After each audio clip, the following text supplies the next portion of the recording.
Welcome to the Cannabis Equipment News Podcast. Hi, I'm David Manti, and welcome to a new episode of the Cannabis Equipment News Podcast. With me today is Travis Steffen, Chief Revenue Officer of Dama Financial. Thank you very much for joining me today, Travis. Thanks for having me. All right, before we get started, please make sure to like, share, and subscribe to the podcast. You could also help us out a lot by leaving the podcast a positive review on whatever platform you use. Finally, if you want to email the podcast, you can reach me at david@cannabisequipmentnews.com. Travis, I always like to start by asking how people found their way to the cannabis industry. So where did you get your start? Great question. So I've been starting, scaling, and selling technology companies for the past 15 years. Throughout that time, I've been fortunate enough to have a variety of different great outcomes. I've started to work with a number of the more notable technology accelerators across Silicon Valley, 500 startups, Techstars, variety of different venture funds to mentor their portfolio company founders, and a variety of other accelerator programs as well. In one of them that I was a mentor for, two founders came through that had reached really deep product market fit in a nascent industry. It was Rufus Casey and Tom Wilson from GrowFlow. And we started working together in an accelerator mentorship capacity back in 2016, and just hopped on a call every week with them to guide them through the early days of a company, raising capital, scaling a team, all the things in between. And by 2017 and 2018, their growth had taken off such that they knew they wanted to continue to be innovative and build products, but they didn't necessarily want to spend all their time scaling an organization. It was very serendipitous timing. I had just exited a prior company, as did many of the executives that I've built companies with in the past. So they, for a couple of months, tried to court me to come on and lead the organization to the next level. Eventually, I agreed to kind of try it out with the team. The team was incredible. This was back in late 2018, early 2019. And after that, recruited the other executives that I had worked with. None of us had experience in cannabis whatsoever, but we knew that the team at GrowFlow at the time, which was maybe a little over a dozen people, were very deep subject matter experts. So we believed, our thesis was that combined with quite a bit of experience in building and scaling technology companies, and combined with their deep subject matter expertise within the industry, it could make for a really powerful combination, and that's exactly what happened. What was it about GrowFlow that really that really made you think it could be a differentiator in the cannabis industry? So GrowFlow was built in the state of Washington, specifically for the state of Washington's compliance program. There were issues with the state compliance program at the time. There were issues with many of the vendors that were in the industry at the time. It was a very difficult business to be in. And these two founders had really cracked the code on just being deeply in touch with customers and being very, very customer driven in development. Many founders say they're this, but in all actuality, they're essentially using their customer communication to validate their own opinions. These guys were very different. They went in with a fact-finding mission each time. And the experience they were able to create through the team and through the hands-on white glove approach was very rare. And so when I came in, I knew, okay, we can scale culture, we can scale communication, we can scale collaboration, we can inject strategy, we can inject capital, and everything in between. But what we didn't want to disrupt was the founders' ability to be very deeply in touch with the market and to be almost collaborative in building the platform that they wanted to see. That resulted in really great growth rate, stable, secure retention rates, which are foundational growth metrics. And then across the board, we started to inject a similar strategy little by little across new states. That inevitably resulted over the course of the next 3 years in the company becoming the largest wholesale seed-to-sale compliance platform in the country, the fastest growing and most stable retail POS system in the country in terms of the amount of customers gained versus the amount of customers churned. And those two factors, when combined, allowed us to become the optimal place for vertically integrated and rapidly growing operations with multiple locations. That sort of blend, while it is an incredibly difficult and rapidly shifting industry, became foundational to our ability to succeed. So across the board, the things and the conditions that were occurring around us were really unique. So very, very much characteristic of a nascent industry, which is rapidly growing, lots of growing pains. But in any highly regulated industry, the easiest way to say it, there are easier ways to make money as an entrepreneur than to participate in a highly regulated industry. You have to really be passionate about the subject matter. So the team really, really was and wanted to make a huge impact, and were really willing to trudge through the mud in some ways to do so. So we were able to navigate a multi-state compliance effort, and no one else had really cracked that code except for maybe one or two other operations that operated very, very differently and targeted completely different customer subsets. What was the background for the founders? Were they in other plant touching aspects of the industry, or what was it that they decided to sort of get into an ancillary analytics platform? Yeah, they were not. So essentially, and GrowFlow is a compliance, seed to sale, analytics, operations, management, everything in between platform, basically full stack seed to sale compliance and inventory management. And the analytics part has deepened as of late, but wasn't the first offering that the company had. Essentially what those two guys did, and they didn't have previous plant touching experience. They were entrepreneurs in other places. Tom specifically worked at Oracle, was a principal engineer over there. Rufus was in the action sports industry and ran a marketing company there. They were both passionate about the cannabis industry and wanted to further it in some way, and actually started their journey by wanting to start a plant touching operation. So they started to attend meetups and have conversations with other licensees. And as a result of those conversations, they were actually turned on to solving a different problem through software. So that's inevitably what led them to their journey. And they just continued that path, asking questions, participating with the market, and then asking them what could make this the best experience you've ever had. And across the board, almost all of them said, I want a faster product. I want one that's more intuitive, and I want way better customer support than what I'm getting. So that's kind of what we hung our hat on early on, was the actual service side of the business. While we didn't charge for it, it was implied that it was a component of every customer subscription, as still is today. Once you came on board, what were some of the changes that you implemented that helped the company scale? The first thing I did was established a clearly defined company culture. We aligned around and we co-created a number of company core values. And we made sure that every single decision we made from here on out would follow those to a T.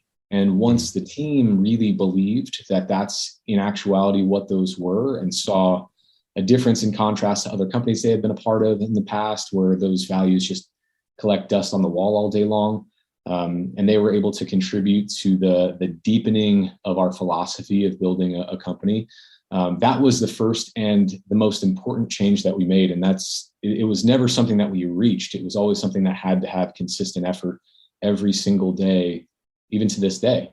Beyond that, we established proper communication channels, standard operating procedures. We got really operationally dialed. So we had automations everywhere. We would pick up employees from other companies who had seen things that we were wanting to create, and we leaned on their expertise. The philosophy that we had as managers and as leaders was servant leadership. We wanted to hire the best possible talent we could, make it a fantastic place for them to work, and give them an objective and get out of their way. Now that oftentimes, if you make a mishire, can get you in trouble. But our philosophy is we're going to be very rigorous in our hiring practices. So that was another thing that we did, is we built an internal recruiting organization that had 6 to 7 layers. So we were very, very careful on who we brought on and how we brought them on. We did every single bit of research on every new team member you could possibly do. The team itself that they would be working with would be the ones that would vet them in their culture interview. We made sure that the standards were very, very high. And we let everyone know, here is your path to advancement. It was very, very clear almost like when you go to college, you know exactly what courses you have to take to get your degree. We wanted to create a similar experience for the team to know exactly what they had to do to advance within the organization. And if and when that person was ready for advancement and we didn't have a seat that was open for them, we went and found them one at another organization that could further their career. So everyone knew that their dreams and their goals as team members mattered. We wanted to show them with no uncertain, in no uncertain terms, that we were advocating for their development every single day while the company was striving to reach its goals. And because of that, we had a more focused team.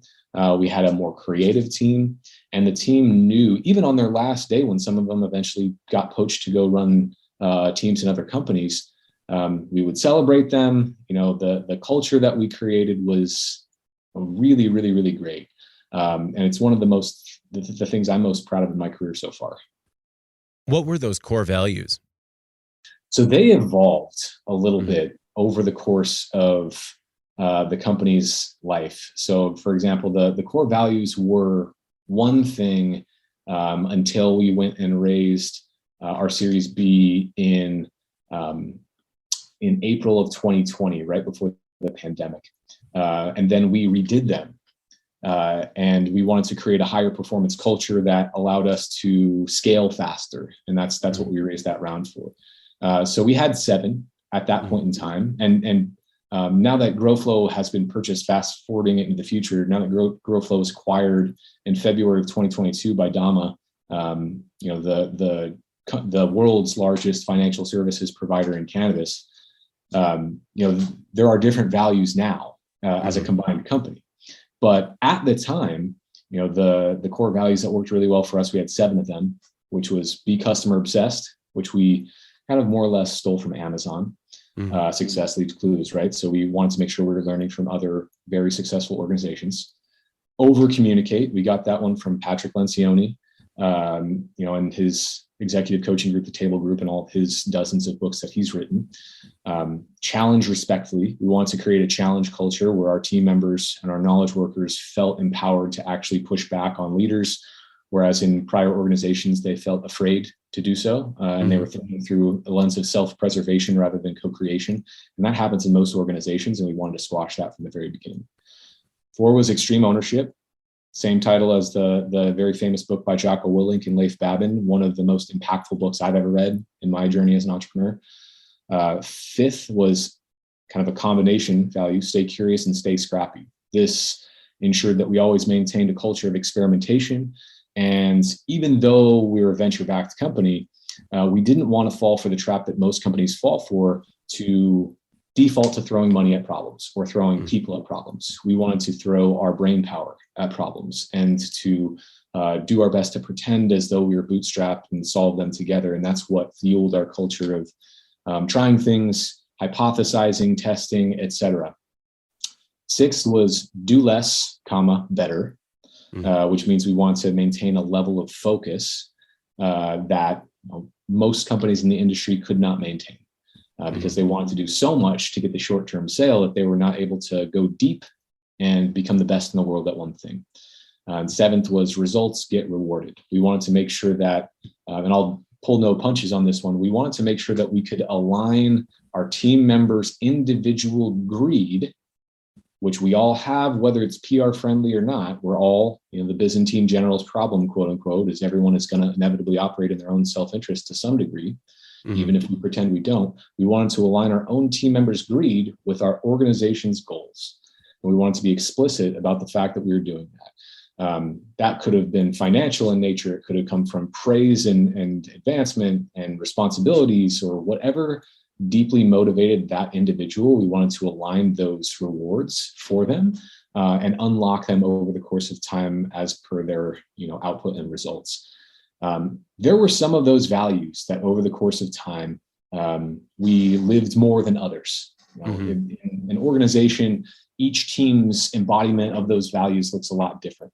And so what we would do is we had a biannual survey, and we had monthly engagement surveys that went out to the team to get their pulse on a number of different things. But twice a year, we would do surveys around the core values and culture of the company and ask each team and each member of each team quasi-anonymously, how they felt as an organization and as a team, we were living each one of those values. And so we mined them for information and ideas on how we can deepen those. And we made sure to hold ourselves accountable to take action in the direction toward them. I really like that seventh value because it kind of lays everything on the table. What do you want? What motivates you? And how does that serve us best? Right. I think that's really important. And I think too often founders fall for the trap of thinking that their team cares about the business as much as they do. Mm-hmm. And they've read a number of blog posts or listened to podcasts or read books or what have you that say if you don't have people that are intrinsically motivated, you've made the incorrect hire. And I think that's a lazy approach, to be honest with you. Those people are unicorns. They're 1 in 10 million types of hires. The God's honest truth is everyone has their goals. Everyone has their motivations in their career. And it's unlikely that someone is going to stay with your business for the duration of their career. It just is. Now, some will, but most people won't. They have aspirations. So instead, we took a different approach and we said, look, we don't expect you to be here forever, but while you're here, we want to make sure that we can contribute to where you want to go, whether that's with us or elsewhere. So tell us what your motivations look like. Do you want to go become a founder yourself? Do you want to be an executive somewhere? Are you happy with what you're doing today and you just want security? Do you want to go sit on a beach somewhere at some point and retire young? What does that look like? And then let's together create conditions around you to try to build you towards that reality every single day. We had to get creative in some cases to do that. And in some cases, we probably fell short for some of our team members in contrast to others that we were able to help more. But what I hope everyone felt, and what I think everyone felt to some degree, is that the organization wanted to see them succeed. And as a result, they wanted to see the organization succeed. Based on your previous experience in other industries, did you find more people that were committed or passionate about the cannabis industry? So as a result, they kind of would do anything to stay involved with it? Often that was true. There were a lot of people that we would bring on to the team that had previously worked in plant touching entities or had previously worked for other software companies or ancillaries in the space and were really, really passionate about advancing the industry and started to get wind of the culture that we had been creating at the time. So we basically latched on to those people and said, we want you to help us advance the industry together. We are together more than we are apart individually. So that was a really loud message that we tried to broadcast in our hiring funnels.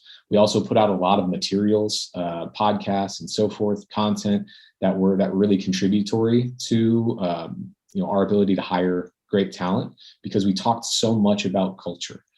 So when people feel as though it's a great place to work, they will give you so much more than they would if they were just showing up for a paycheck and doing enough not to get fired. Right. What were some of the issues that cultivators, processors, and other people in the industry were having with compliance? And how was GrowFlow built to solve those problems?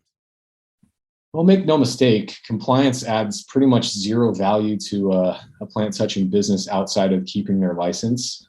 So it doesn't add any money to their pocket. In fact, it takes money from their pocket. So what we attempted to do is blend the business critical activities that they knew they had to do, like inventory management, like employee management, like analytics, like selling and moving product as quickly as possible. We wanted to blend all those activities with the required compliance activities. And we wanted them to spend as little time in the state compliance system as humanly possible. Depending on how those systems were configured, they actually had to spend zero time in those state compliance systems. There was one that they still had to kind of touch depending on the state they were in, but it was very minimally in comparison. We also had a number of experts on staff specifically to help those operators navigate the state compliance systems.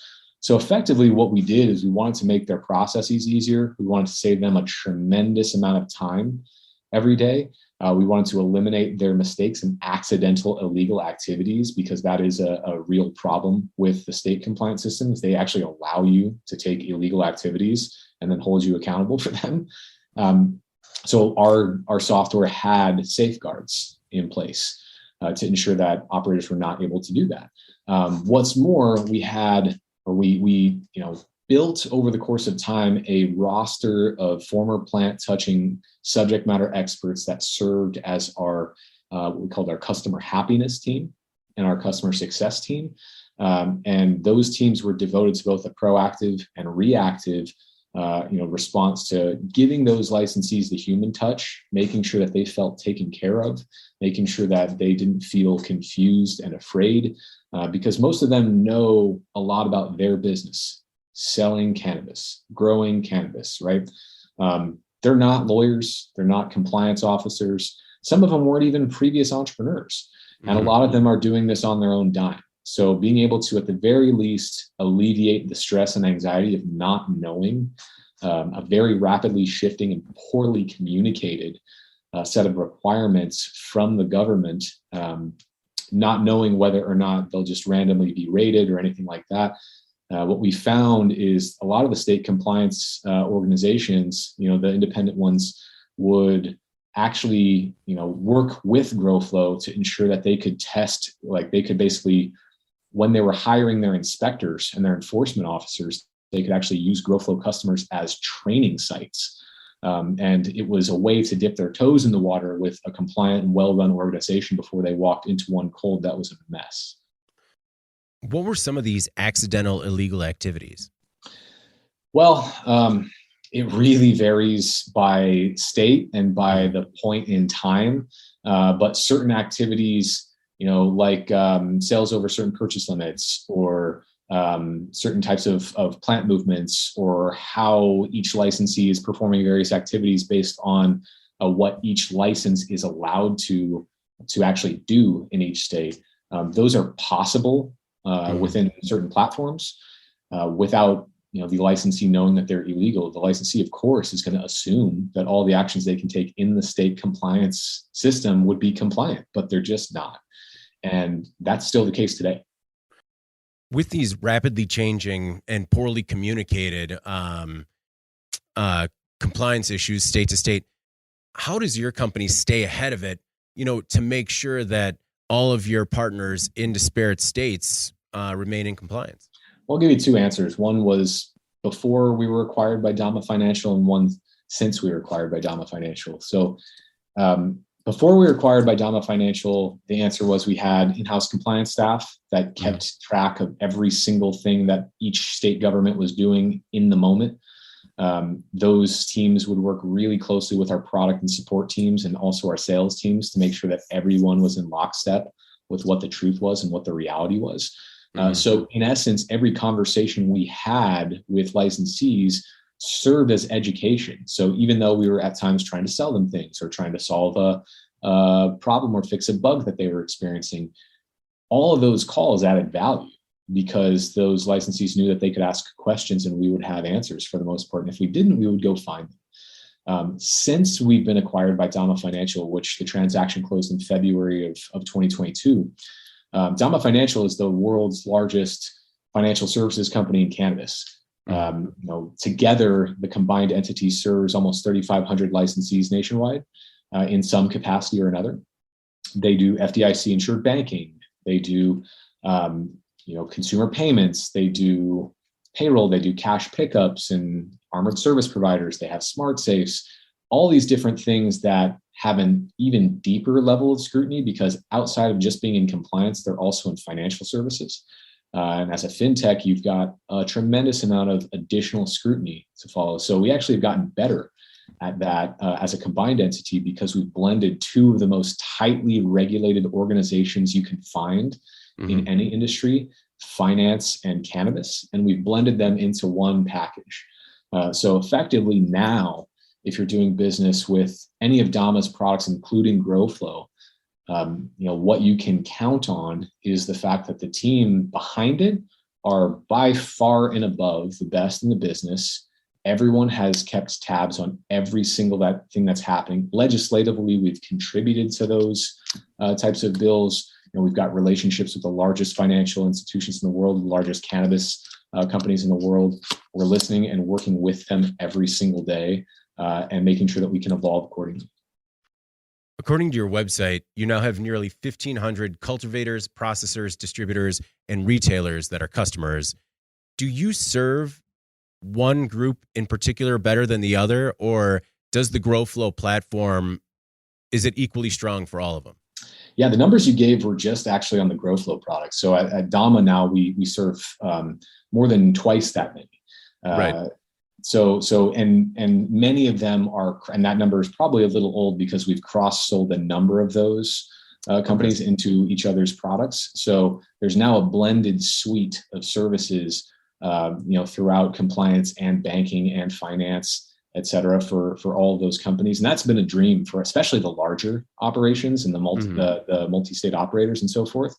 What I would say is pre-merger of the two companies, GrowFlow really held a lot of pride in being the country's largest wholesale, so cultivation, distribution, processing, seed to sale compliance company in the country by far, by a wide margin.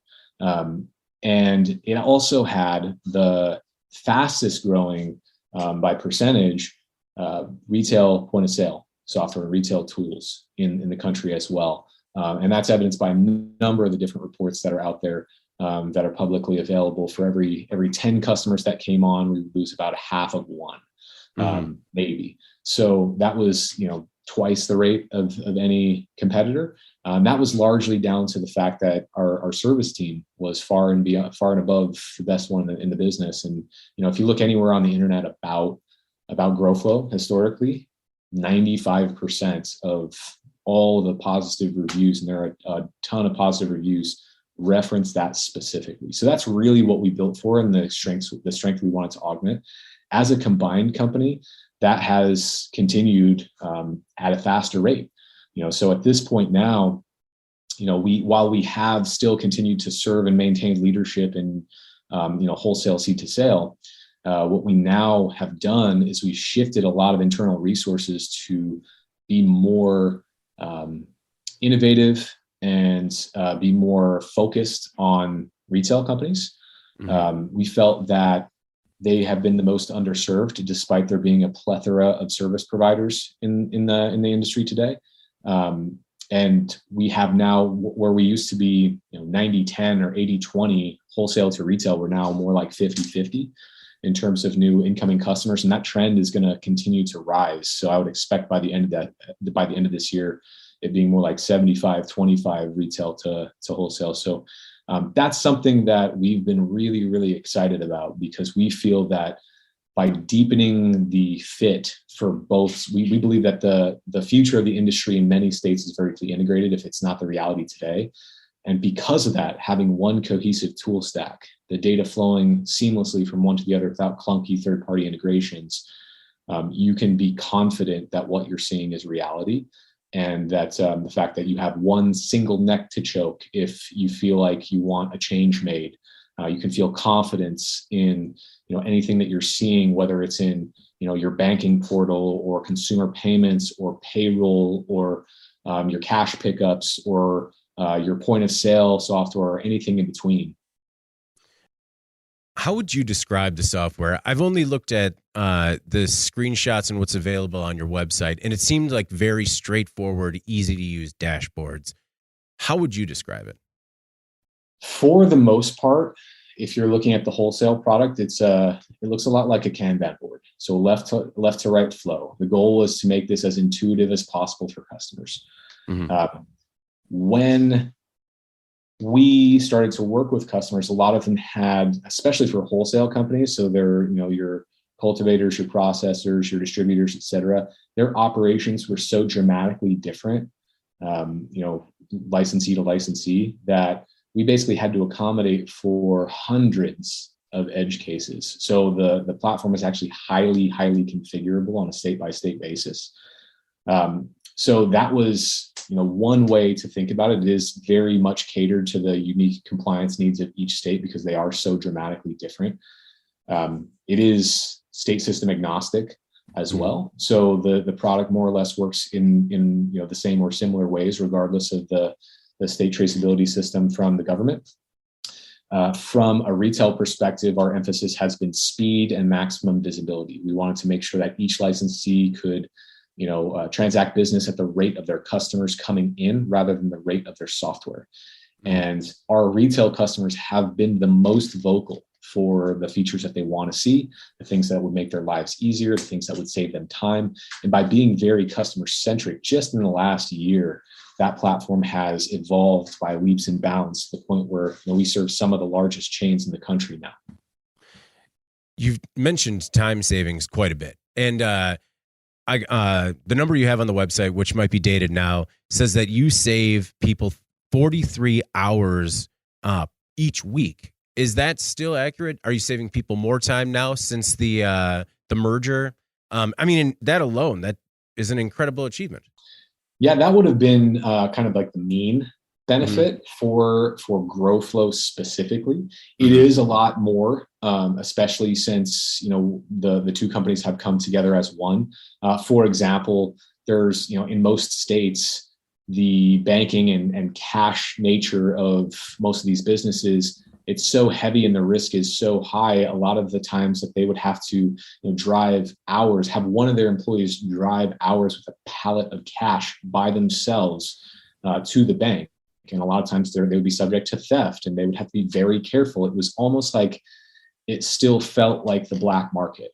Whereas now, effectively, in combination with Dama, not only do they get the time savings and efficiency with GrowFlow software, but licensees can install a smart safe in their location, and that safe is fully insured. They can put all their cash right there in the safe and effectively forget about it. That cash instantly gets dropped into their Dama account. They can use it that day to pay staff, to pay vendors, anything and everything in between.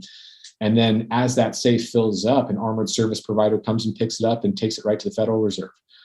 So like that entire component of their business, which would take, oftentimes, 10 to 12 hours per week at least, just per team member that was dealing with, the cash component, just that piece has been a huge, huge time savings and alleviation, especially for some of our largest companies, because that's per store. So that value and that savings and that efficiency gets stacked, item by item to the point where, you can actually have, if you're a multi-store operation, you can have now 2, 3, 4, 5 employees who are previously doing a lot of these manual labor activities, very mechanical activities, lean on software for it, lean on Dama for it in general.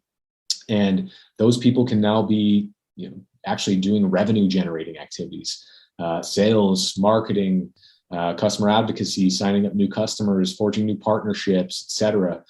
So like the time savings is just scratching the surface. You can also reallocate human hours of your team to actually do things that help you grow your business. The time savings alone makes it seem real easy to calculate the ROI. So what are the biggest challenges that you face in terms of bringing new customers online? Yeah, great question. I would say the biggest challenge that we face by far is the fact that most of our competitors don't actually compete with us on features. They don't actually compete with us on the efficiency that we drive for licensees.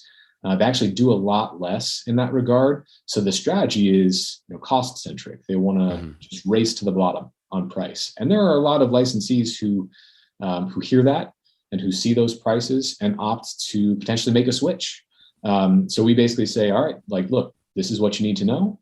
We will help you facilitate that switch. When you're ready and when you see the difference, we'll be here waiting. 9 times out of 10, those licensees come back because they know that what they get in contrast to what they pay, a few $100s of savings per month compared to dozens of hours of their time and frustration and risk that they incur as a result of all the things that we alleviate from their shoulders. Those are missing. While they can take some basic compliance activities, and don't get me wrong, there are a number of companies that are maybe just one person or a husband and wife team or something like that, and they're self-funded, and $300 means the world to them. And they don't need the hundreds of additional features that a larger operation would need that we have. And for those customers, we basically say, look, this is also what you need to know. You're not going to get the level of service that you're used to. but you need to see that and experience it for yourself so you can quantify the difference.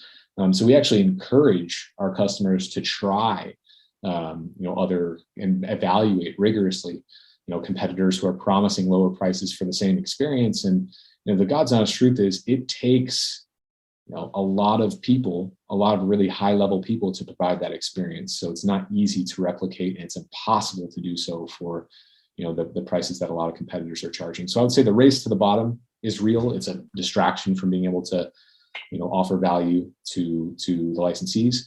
And so we do our best to facilitate as often as we can. Over throughout your history with the company, it sounds like the company's always listened to been very customer centric and adapted as a result of their needs or demands. What are some of the bigger changes that you've seen for the platform as a result of customer feedback? Yeah, I mean, the holistic approach that we took to that entire process was a lot of companies kind of tout themselves as the hero for the customer. And they really promote themselves pretty hard. We do this, we do that, we do this. We took the opposite approach and we said, you're the hero of the story. We want to make you the main character. We'll be Yoda or Mr. Miyagi, right? And we'll make sure that you get everything you need. But at the end of the day, you're the star of the show. This is not about us. This is about you. We want to make sure that everything that we do can be articulated in the outcomes that we're driving you, that you've identified upfront as your goals. So the evolutions in the platform have been very, very licensee specific, have been very, very state specific. So what we've actually done is we've created, configuration panels behind the scenes that allow our product managers to configure our products for the unique needs of the licensees in each state. And we've also built out a very, very large kind of back-end administrative permissions and features panel. So licensees can actually turn things on and off for their unique situations as they see fit. Some of them are high volume single store operations. Some of them are multi-store operations. Their needs are different. Some of the cultivation and processing facilities that we have as customers, some of them might be one licensed shop. Some of them are several hundred licensed shops. And we need to make sure that we're facilitating every one of those conditions to make sure we can make every single one of them successful. Because if they don't, there goes our referral loop, which is our most profound marketing channel. So just in essence, the changes that we make to the product, completely driven by the customer, completely changed state by state. We take a holistic approach to each state. So each state has to forge product market fit all on its own every time for each product. So it is the hardest job of any founder in any company in any industry is reaching product market fit. We've had to do the same thing for every single state that we're in, for every product that we have. And we've had to follow, it's two sets of compliance restrictions at the same time, both, banking and finance and cannabis compliance. So all those things when combined just make the interaction with the customer so critical. With such a close eye on each state and the regulations, what are your expectations for new states to come online and the timeline that might occur? Yeah, I think it is inevitable that nearly every state comes online, within the next couple of years. In what form, it's hard to say. Usually it's crawl, walk, run. So, very selective early days, medical use only, especially in the states that it's been difficult to pass legislatively speaking or politically speaking. We have seen a lot of shortcuts in the last couple of years where states will pass both medical and recreational at the same time. Oftentimes those are for tax purposes. So I would expect that with COVID and with some of the economic fallout that's going on right now, the threat of a downturn or a recession, sorry to use that scary four-letter word, those things we believe will accelerate the timeline for a lot of states as they try to get out from under, a reduced revenue goal themselves as a state. And that when combined with the fact that there are, the states that don't offer it now are very, very much the minority. And usually the slowest going is the first few. No one in these positions want to take risks. Their first priority is keeping their jobs. not embarrassing the state legislature, and making sure that their campaign financiers are happy. So it took a while for those first few to drop. When the results have started to come out state by state, there's now pressure everywhere for states that haven't come online to come online. There are some states that still take a hardline stance, and we think that those days are numbered. So when new representatives come into office, when new state politicians come into office, we expect that a lot of them will have a new platform that enables legal cannabis in some way, shape, or form, because now it's a bipartisan issue. The reasoning might be different. Some will be more financially driven. Some will be more socially driven. Both are true, and we want to make sure that we're there to help. What is your stance on third-party integrations? I know that you had talked about it a little bit previously, and it seems like previous iterations of at least GrowFlow fit well with third-party integrations. But as I've talked to other software companies, not just in cannabis, but in other industries, that's where a lot of the bugs come into play, is when third-party integrations don't always go as smoothly as you would like them. So where does the platform stand now in terms of third-party integration? Yeah, at GrowFlow historically, and now at Dama, we kind of have the same approach that we've always had, and it's a very customer-driven and demand-driven approach. If we feel that a certain integration is necessary to make sure that we're offering the best possible experience for a licensee, that's exactly what we'll do, even when it means that integration cannibalizes our own feature set. So that was a stance that we took early on, and we wanted to make sure that our North Star metrics were the customer outcomes that we drive. And the customer outcomes that we provide, licensees with are oftentimes driven by how their current operations work. So, for example, GrowFlow historically had a wholesale marketplace. We have an integration with LeafLink. GrowFlow historically, had a number of different features, like we have an online ordering portal. We have an integration with iHeartJane, right? So we have a number of different integrations, but we don't open our API because we do have a lot of sensitive data.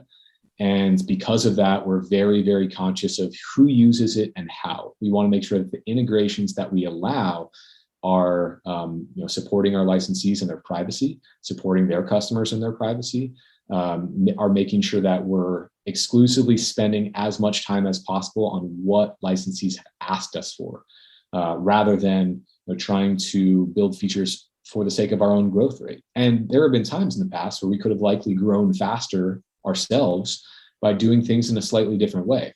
But that was not what made GrowFlow. That was not what ensured that every single month of the company's history, the company has grown. There hasn't been a single flat or down month in the company's history, and that has continued to be true to this day.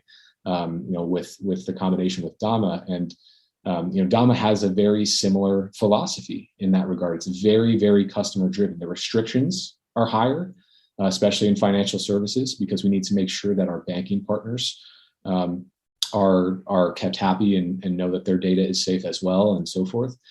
So the bar is higher, but more often than not, when there's enough demand for an integration, we will do one. If it's just one request from one licensee, what we'll typically do is we'll explore the outcome they want from the integration and see if we can deliver the outcome, even if it's not through the exact path they've outlined.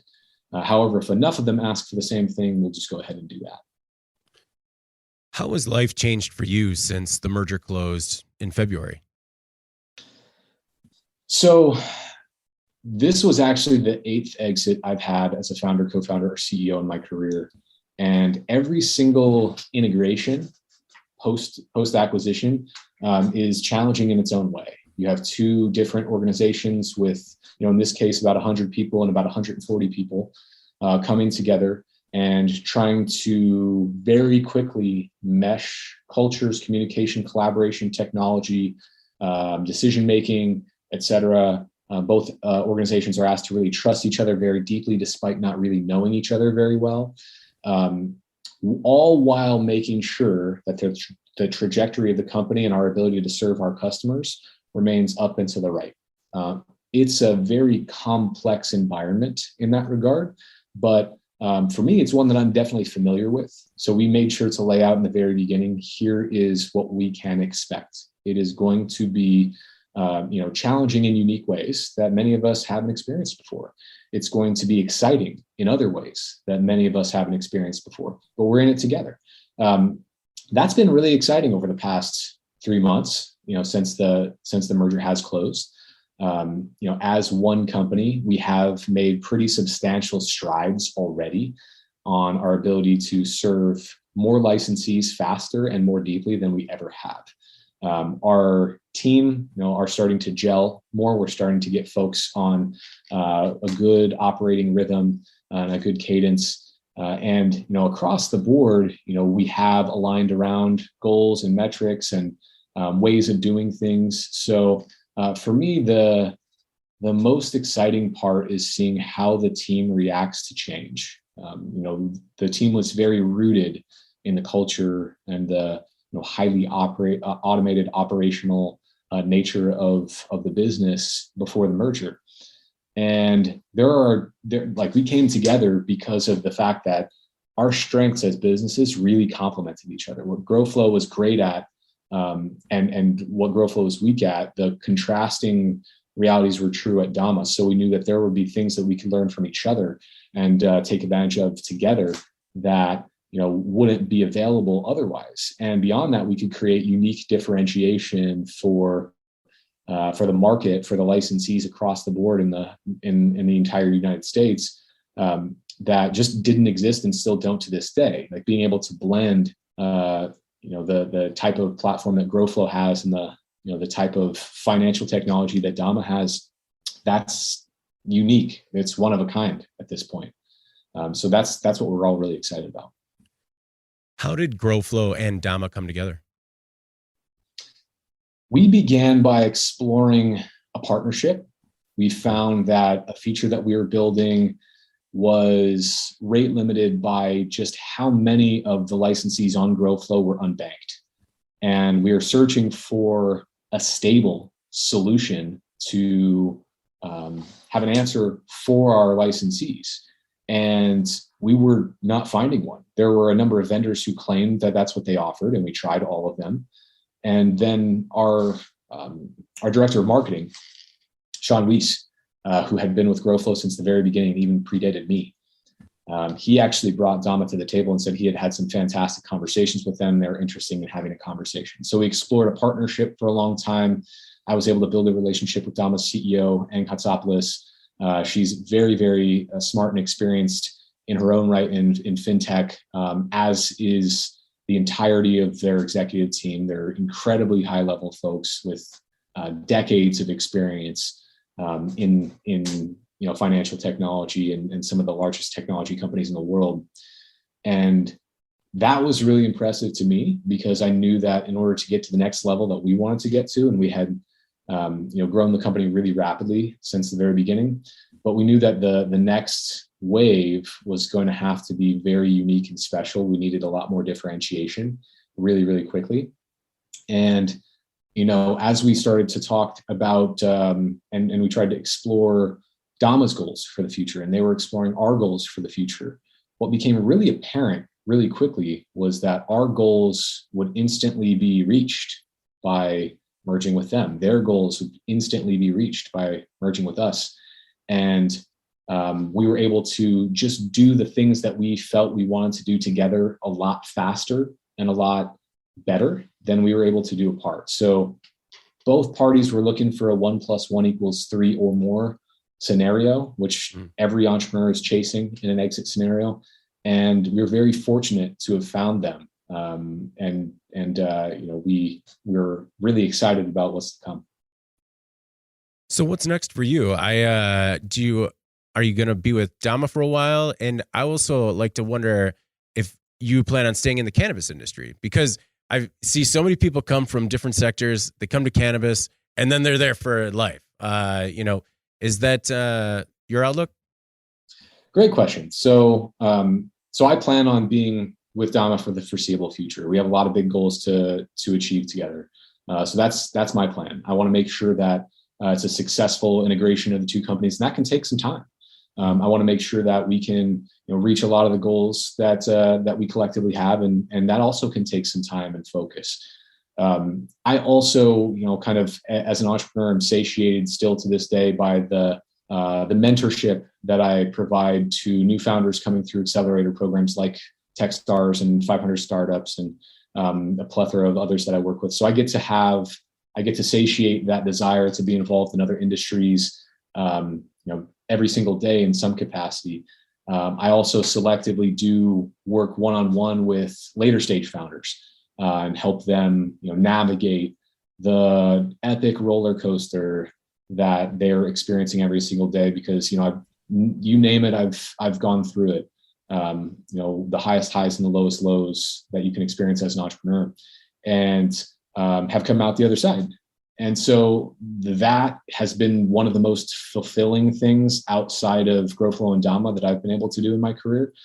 So those two things, when combined, have kept me really happy. In terms of years in the future, it's hard to say. I mean, my goal here is to make sure that I'm able to build a team of people who are smarter than I am and get out of their way. If the time comes where the team is more effective without me than with me, then my time in the company is done. Until that time comes, I'm going to be heads down and trying to make an impact on the industry. Before we get out of here, is there anything else that I might have left out, or anything in particular that you want to make sure the Cannabis Equipment News audience knows about Dama? I would say reach out and book a call. We have a number of different products and services that we provide that solve massive, super huge problems for licensees. We've been doing it for a long time. We're now the largest, single organization serving the most licensees of any kind in the country. We have now started to really integrate the two technology stacks together. And so over the course of time, the value together deepens and provides licensees with a pretty significant operational advantage over their competitors. So we are in every state. We are, state system agnostic. Everything that we do from a financial services side of the business is completely transparent and compliant. You don't have to fudge your numbers or your entity names or your address or anything like that like you would with some of the kind of gray hat shops out there that say they offer financial services. So everything that we do is in tight collaboration with the largest financial institutions in the world. They know exactly what we do. And so there has not been a single, bank that has shut off service for any of our licensees. And the reality for most of them previous to Dama is, they're in a bank for 3 to 6 months and then they get shut down without warning and for no reason given. Even though that bank has told them that they serve cannabis, and it's usually made for, a decision made by somebody well above that person's pay grade that sold, the company. So I would say book a call, let us walk you through everything that we have. Our team is ready and waiting to give you value. We put our money where our mouth is. We don't do anything that we don't believe in, and we have some of the largest companies in the country as reference customers. So like the proof is in the pudding. The NPS score we've been able to reach historically has pushed 75, which is world class. That's for a reason. We've been able to get a 100 or 99% to 100% customer satisfaction score every single week since 2019.